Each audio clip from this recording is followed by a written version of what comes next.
Hello, my name is Father Charlie Bouchard, and I'm here to offer you a word of hope on the readings for Thursday, August 6th. I'm sure all of you, like me, have had the experience of a sudden awareness about the reality of something. You know, it often happens when we're confused or not sure, or we're weighing various choices. And suddenly it becomes very clear to us exactly how things are. And that can, as I said, relate to a choice that we need to make where suddenly we get a certain kind of clarity. It can be a judgment about the character of somebody that we're thinking about doing business with. It can be a vocation, a question of a vocation where suddenly we know that this is where we need to be.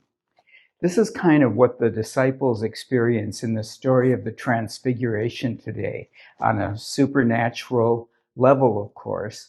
But they have been, up until now, a little confused about who Jesus was. You'll remember there were questions in the scriptures about whether Jesus was the one to come or should they look for another.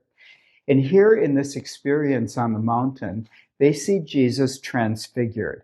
It was like it was a flash of light, just like the light that we sometimes get when we realize suddenly what the answer is or what we ought to do.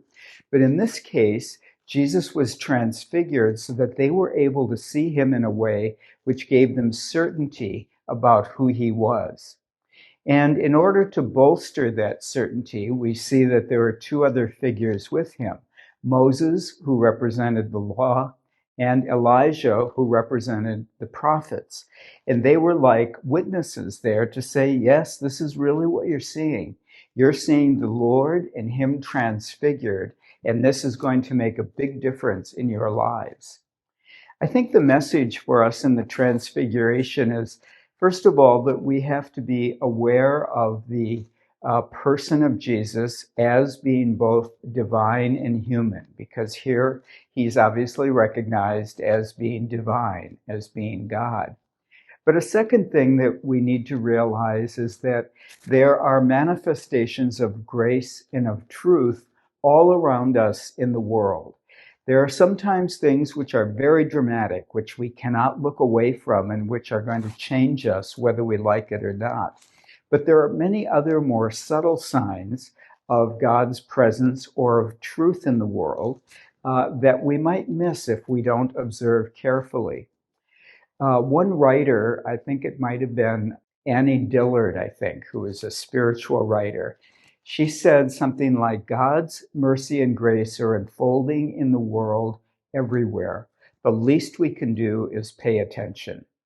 Now, of course, the disciples had the advantage here of a very dramatic sign. They could not pay attention to it. But I think the message of the Transfiguration is that we need to hone our own discernment, our own vision, and become more aware of the times that we see grace or see the presence of the Lord in the world around us.